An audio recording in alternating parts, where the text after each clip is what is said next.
mga sipat oh. Managkaon. Tinimangay na.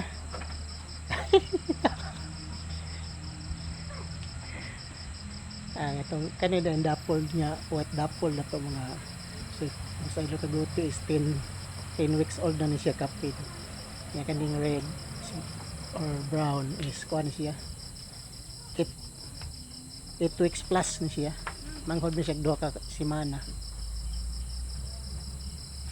Ano siya mga tuwang gayo puro buyag. Hindi nang lisod ni timbangon.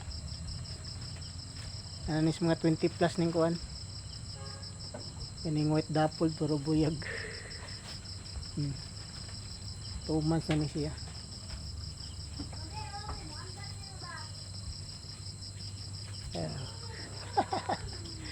Sige tinimangay kay busog na.